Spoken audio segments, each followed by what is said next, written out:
Yo, yo, yo, yo, yo. Mad respect to the Mike Harlow.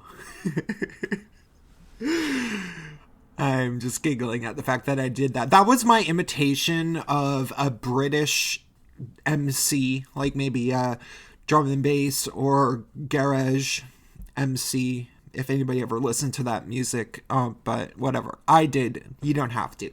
Hey everybody, it's Prince of Queens, and I'm making this video because, man, I gotta hand it to Mike Harlow. I really do. And I want to give the full context here because it's important. I actually did have a few harsh words with Mike one time, and it was over something very specific. I made myself very clear, and I'm fine with him. And I know him. You know, he's been on my channel twice, and overall, I like his character. I see something in him that I feel like I have myself, that I see in Space Pan. You know, when Kanye West talks about dragon energy, and he says that Trump has it, that Candace Owens has it, I understand what he's talking about. I don't think that that's absurd. I think it's these people who know that there's truth in their own visions, their own thoughts, and are unwilling to hold them back, and they just kind of say them at all times because that's their nature. And you know, I'm kind of like that. I like to write so that I don't go overboard. You know, that's actually one of the reasons that I write. And that's one of the reasons I'm not scripting this video, is because I want to just do that. I want to just go with the flow of this video. So here's the thing. Mike has that. He does really have that. He just will say whatever. And now, there's things that I question about him, I guess is the best thing to say. But he's a lot younger than I am, and he's on the right track. But what I really, really, really will commend him for is the way that he stood up to Twitter. He is doing an impeccable job. He got banned from Twitter. Now, granted, I've been shadow banned for years, and people, like, try to argue with me about it and say it's not true. Like, no, it's true. We know that people do this. Or they just tell me to ignore it. It's kind of this annoying thing. Mike did not take that type of thing for an answer, but Mike does show his face. Regardless, Mike just would not shut up about it, caused a big stir, and somehow Mike Huckabee started talking about it. Wasn't he a candidate for president or something? I don't know much about Mike Huckabee. It's been a while.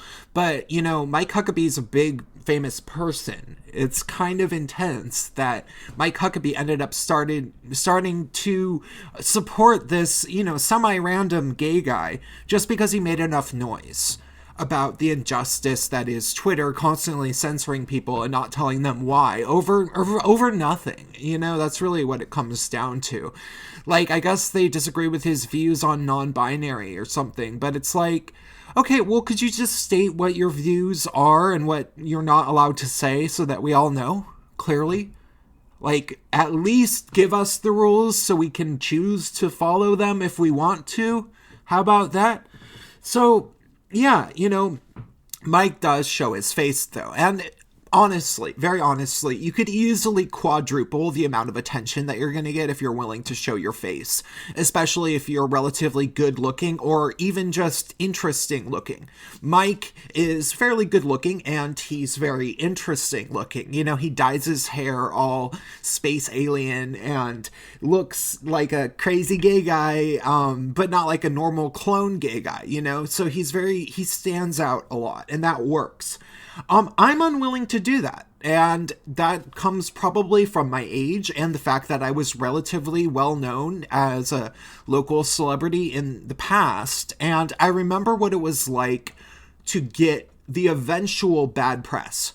And here's the thing, for all you young people, at the beginning, it's true, it seems like there's no such thing as bad publicity, because it gets your name around, people end up checking you out, blah, blah, blah. But there is such thing as bad publicity. And as you move along with your career and people get used to you and, you know, if you're a musician, they've heard your songs, they've seen you perform once or twice, and then they hear some bad crap about you. If they're not, like, enchanted with you, they're going to turn on you. And since you have put yourself out there a whole bunch, if that's the case, it's going to be easy for them to find little bits and pieces to rip you apart with. And that's one of the reasons that I don't show my face. And I have the most pivotal example of why I wouldn't do this just happened. There was a Turning Point USA Culture War event in, I believe, Ohio last night. Yeah, it was last night. And Charlie Kirk and, oh God, what is the black guy? The black gay guy that is with Turning Point. He's a veteran. Rob Smith. Rob Smith was there. And man, the crowd was intense. I have never seen that type of outburst from a right-wing crowd in all of the culture war.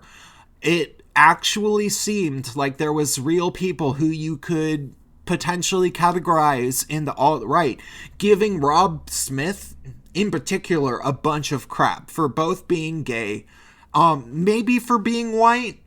I don't think that they directly said, or for not being white, I don't think that they directly really said anything about him being black, but, we can assume that, because, okay, so here's the thing. These people, I don't think that they were really giving Charlie Kirk crap just because they don't like the fact that he has a black gay guy that he works with. I don't really think it was actually about that, because one of the things is that they kept bringing up some incident where supposedly Nick Fuentes was kicked out of a Turning Point USA event at CPAC or something. But here's the thing. I don't follow Nick Fuentes. I've seriously literally never sat down and watched a video of his, a debate of his, or anything like that. So I can't really speak on him at all. The only thing I can really say is that because of the fact that I am vaguely aware that he's some sort of ethno-nationalist and, is a racial identitarian, I'm not interested in his content. But I've also heard that he's actually a very smart guy, and so I just don't really want to comment about it. But I guess there's some amount of confusion about whether or not Charlie Kirk was aware that Nick was being kicked out, or maybe ordered it, or something like that, and Nick is mad and wants to debate him, and Charlie Kirk was up there calling him a troll, which I think is pretty low. Like, you shouldn't dehumanize your political opponents. That's, people who have followings especially, it's just not a good idea, If somebody really has mental problems and has less than 100 subs, you can kind of call them a troll and get away with it. I don't even know if you should, but you can get away with it. But somebody like Nick Fuentes has a following. I don't think you should call him a troll. It just seems dumb to me. So it did definitely look pretty weak of Charlie Kirk, the way he was reacting to the Nick Fuentes stuff. But ultimately, it wasn't just the Nick Fuentes stuff that they had on him. And sure, maybe they were right. Maybe the Nick Fuentes fans about the specific beef, maybe they are right. Maybe Charlie Kirk is totally afraid of them. And Nick Fuentes, maybe he did purposefully kick him out because, I don't know, he's an ethno-nationalist or something. I am not sure. Or maybe Nick Fuentes is staging this stuff as some sort of publicity stunt, and he was provoking a reaction. Either way would not surprise me. I don't really care. But the point here is that Charlie Kirk and Rob Smith have put themselves out there. They have shown their faces. They have been just going around saying whatever came to their mind for a very, very long time. That's what they do. And they also have a very specific agenda, which is, valuing American traditionalism, blah, blah, blah, blah, blah.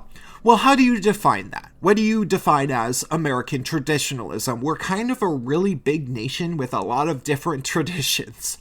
Last I checked. So, that's where it becomes strange, because apparently Nick Fuentes' fans have a very different idea of what American traditionalism is. And I'm not going to sit around trying to make that argument, which is why, if Turning Point USA ever decided they listened, what if they listened to this video and they're like, oh, this guy's really making lots of sense and he can go with the flow, he can just talk naturally, we should bring him on. We should have him, start talking. I'm probably too old for them, but you know what I'm saying. I would say no. I would be like, so you guys want me on your little team to go support American traditionalism? And they'd be like, well, let me define that for you, because we define American traditionalism. I'm like, no. I'm not interested. I don't care. I don't care about what specific, thing you call American traditionalism, because I'm not signing up. Like, you're not going to give me a contract. I say sign here, and then my opinions have to fall below this represented bracket of things that you guys are all about. Because that's not who I am. It's just not who I am. I don't even claim to be a conservative, even though conservatives think I'm a conservative.